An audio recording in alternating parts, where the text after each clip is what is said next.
ये कि हमें किधर फंसा दिया।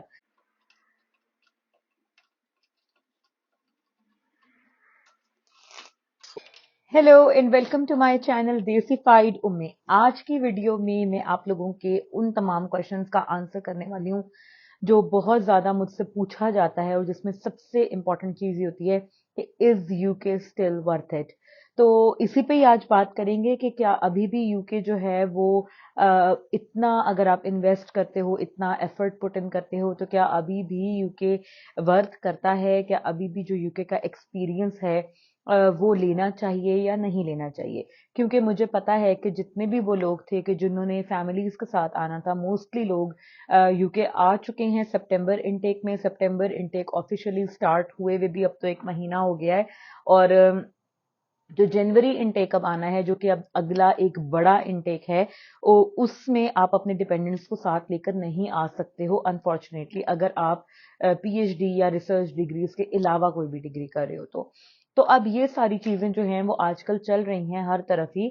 और बहुत ज्यादा मुझे कंसर्न ये आता है स्टूडेंट्स का कि अब हमने सिंगल आना है, तो क्या सिंगल स्टूडेंट्स जो हैं वो यूके आकर अपनी फीस वगैरह हम निकाल पाएंगे कि नहीं निकाल पाएंगे? बिकॉज पहले जैसे आपको पता है जुलाई 2023 तक ये ऑप्शन अवेलेबल होती थी कि आप स्टडी वीजा पर आते थे, लेकिन आप वर्क वीजा पर स्विच कर सकते थे। और वर्क वीजा पे जब आप एक दफा स्विच कर लेते हो कामयाबी से, तो उसके बाद आपको ना तो फीस पे करनी होती थी और ना ही ये जरूरी होता था कि आप अपने स्टडी को कंटिन्यू करो, बिकॉज आप ऑलरेडी वर्क वीजा पर शिफ्ट हो जाते थे। लेकिन अब जुलाई में इन्होंने इस चीज को बंद कर दिया था कंप्लीटली, और अब जो स्टूडेंट्स हैं वो जब तक अपनी डिग्री पूरी नहीं करेंगे वो वर्क वीजा पर शिफ्ट नहीं कर सकते। तो अगर तो आप स्टडी वीजा पर आते हो तो क्या फिर भी ये वर्क करेगा, स्पेशली सिंगल लोगों के लिए? अब इसमें बहुत सारी चीजें हैं, देखें। मुश्किल है, मैं ये नहीं कहूंगी कि बहुत आसान है, या ये कि हर एक को जरूर आना चाहिए, ऐसा मैं नहीं कहूंगी। रियलिस्टिक चीजें आपको बताऊंगी, ठीक है? मेरी कोशिश यही होती है कि जितना ज्यादा मैं आप लोगों को गाइड कर सकूं बेहतर तरीके से, वो मैं आप लोगों को बताऊं विदाउट एनी शुगर कोटिंग और विदाउट एनीथिंग कि हाँ बहुत सब्ज बाग दिखा दूं कि हाँ आ जाएं बहुत अच्छा है, और बाद में आप लोग कहें कि ये कि हमें किधर फंसा दिया। तो इसलिए डिटेल से सारी बात करते हैं, स्टेप बाय स्टेप। तो देखें, ये होता है कि जो स्टूडेंट सिंगल आ रहे होते हैं, स्पेशली लड़के लड़कियां, जब आप सिंगल आते हो तो उसके बहुत सारे फायदे भी हैं। जैसे आपके साथ डिपेंडेंट्स नहीं हैं, बच्चों का खर्चा नहीं है, आप अकेले हो तो आप शेयरिंग पे भी रह सकते हो, आपका रेंट वगैरह का एक्सपेंस भी बहुत हद तक कम हो जाता है, ग्रोसरी शॉपिंग का खर्चा आपका बहुत हद तक कम हो जाता है, क्योंकि ज़ाहिर है सिंगल अगर आप हो तो आप, और अगर आप होम कुकिंग करते हो तो फिर तो आपको बहुत ही सस्ता पड़ता है यहाँ पर ग्रोसरीज वगैरह, बिल्स आपके सस्ते पड़ते हैं यूजुअली जब आप शेयरिंग में रह रहे होते हो। तो वो आपसे 300-400 पाउंड टोटल ले लेते हैं, इंक्लूडिंग रेंट एंड बिल्स। तो उसमें आपको बिल्स वगैरह भी अलग से देने नहीं पड़ते, तो एक्सपेंस वाइज बहुत अच्छा रहता है, बहुत इकोनॉमिकल पड़ता है और बहुत सस्ता रहता है। बट अब ये बात जरूरी है समझनी कि क्या आप इतना कमा भी पाओगे कि नहीं। तो देखें, जो सिंगल स्टूडेंट आ रहा है उसके लिए थोड़ा सा मुश्किल हो जाता है अगर आपकी फीस भी रहती हो देने वाली। मैं आप लोगों को मशवरा ये दूंगी कि जितने भी लोग सिंगल आना चाह रहे हैं, चाहे लड़के हैं चाहे लड़कियां हैं, आप लोगों ने कोशिश ये करनी है कि मैक्सिमम मैक्सिमम अपनी आपने फीस पे करके आनी है। बिकॉज अगर आपके पास फीस का बर्डन भी होगा और आप जो है यहाँ पर आके आपको जॉब फॉरन से नहीं मिलती है, या आपको मिल जाती है पर आप इतना ज्यादा उसमें अर्न नहीं कर पाते हो, तो हर सिचुएशन में आपके लिए मसला बन सकता है। फीस एक ऐसा एक्सपेंस है जिससे आपकी जान छूटने वाली नहीं है, फीस आपको हर सूरत में पे करनी पड़ेगी। मैं ग्लासगो कैलेडोनियन यूनिवर्सिटी का बता सकती हूँ आपको कि यहाँ पर आपको इंस्टॉलमेंट्स भी कर देते हैं, 9 मंथ्स की इजी इंस्टॉलमेंट्स हो जाती हैं। आपकी जो रिमेनिंग फीस रहती है आप आते इंस्टॉलमेंट करा लो, 9 महीने में आपको पे करना होता है। अगर आप इंस्टॉलमेंट पे नहीं कर पाते तो फिर भी यूनिवर्सिटी आपको एकोमोडेट कर लेती है, अगर आपका जेन्युइन रीजन हो और कोई वजह हो तो आपको थोड़ा सा टाइम मिल जाता है फीस सबमिट करने के लिए। उसके लिए आपको फाइनेंस डिपार्टमेंट से मीटिंग करनी पड़ती है, मे बी आपको वेलबींग टीम के पास जाना पड़े, अगर आपके पास स्ट्रेस बहुत है या आपके पास जॉब नहीं है तो आप उन लोगों से शेयरिंग कर सकते हो, और वो बहुत अच्छे तरीके से आपको एकोमोडेट कर लेते हैं, आपको थोड़ा एक्स्ट्रा टाइम दे देते हैं। बट मैं इस चीज की आपको गारंटी नहीं दे सकती कि ये जो प्रैक्टिस है ये तमाम यूनिवर्सिटीज में ऐसी होती है।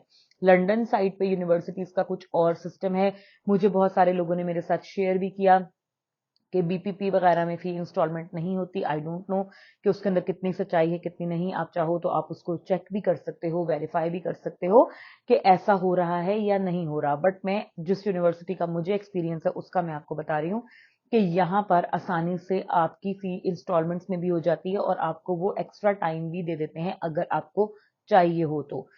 ठीक है जी, तो फीस आपने पे करके आनी है अगर आप चाहते हो कि आप बेहतर तरीके से रह सको। अब जॉब्स की बात कर लेते हैं।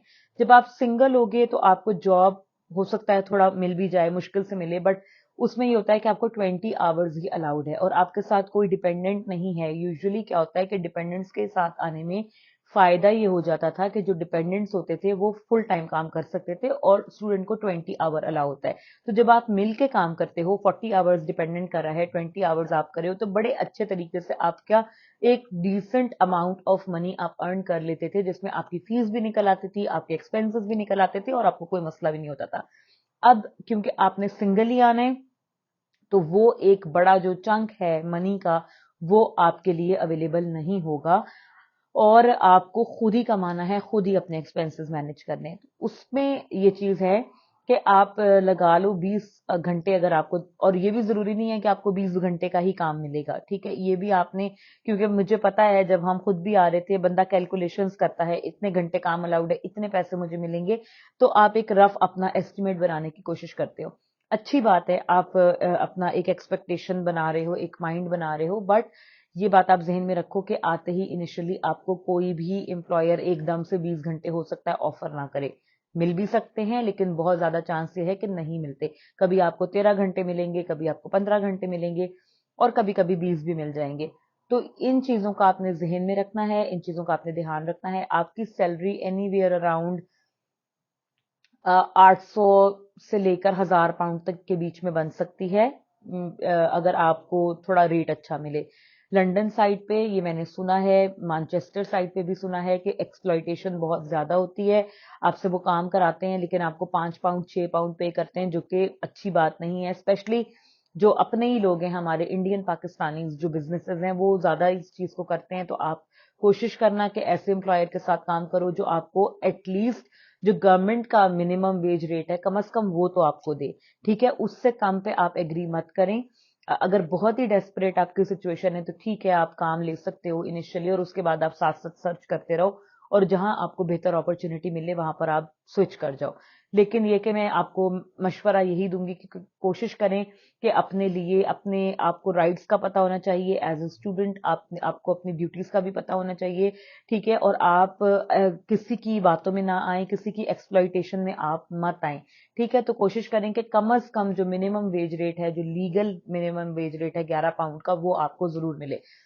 तो इस हिसाब से अगर आप 800-900 पाउंड भी कमाते हो महीने का अपनी जॉब से, तो आप अपना एक्सपेंस मैनेज कर लोगे। बट आपके लिए फीस मैनेज करना एक इंतहाई इंतहाई मुश्किल बात होगी और आपके लिए बहुत ज्यादा प्रॉब्लम्स बन सकती हैं। तो कोशिश यही करें कि आप बड़ी सिटीज को अवॉइड करें, जैसे लंदन हो गया, मैनचेस्टर हो गया, बर्मिंघम हो गया, ग्लासगो हो गया, और छोटी सिटीज में यूनिवर्सिटीज जो हैं वहां पर अप्लाई करें। वजह उसकी ये कि आपको एडमिशन भी जल्दी मिल जाएगा, वहां पर ज्यादातर स्टूडेंट्स अप्लाई नहीं करते, और क्योंकि स्टूडेंट्स का भी वहां पर इतना रश नहीं है, तो वहां पर यह है कि आपको जॉब्स, घर, हर चीज इजीली जल्दी मिल जाएगी और मे बी थोड़ी सस्ती भी मिल जाए।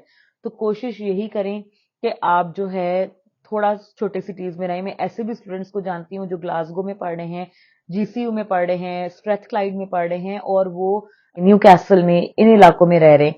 तो वो वहां से ट्रेवल करते हैं, ऐसे इलाके जो 2-2 ढाई-ढाई घंटे की दूरी पर हैं बाय बस, वहां से वो लोग यहाँ पे ट्रेवल करते हैं, पढ़ाई करते हैं 2 दिन और फिर वापस चले जाते हैं। बिकॉज वो ये कहते हैं कि हमें ट्रेवल सस्ती पड़ती है बजाय इसके कि हम ग्लासगो में ही अपार्टमेंट लेकर रहे, वहां पर हमारा अपार्टमेंट सस्ता है, 350-400 का हमें रिहाइश मिल रही है। यहाँ पर अगर हम आते हैं तो हमें 600-700 का 1 बेडरूम फ्लैट मिलेगा। तो लोग अब ऐसा भी करें जो कि प्रीवियसली कभी हमने सुना भी नहीं था।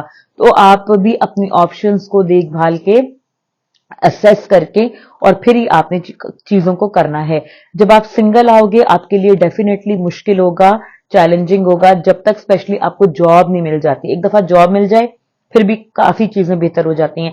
बट जब तक जॉब नहीं मिलेगी आपके लिए चैलेंजेस रहेंगे, तो कोशिश करें कि फीस पे करके आए और अपने साथ इनफ रिसोर्सेज लेकर आए जो आपको शुरू के 2-3 महीने में हेल्प आउट कर दें। बाकी कोई भी आपका क्वेश्चन क्यूरी हो तो आप मुझे कमेंट्स कर सकते हैं, इंस्टा पर मुझे मैसेजेस कर सकते हैं, ईमेल कर सकते हैं। अपना बहुत सा ख्याल रखें, दुआओं में याद रखें, and I will see you guys tomorrow with another video. Video को लाइक, शेयर और चैनल को सब्सक्राइब करना मत भूलिएगा। सी यू गाइज, बाय बाय।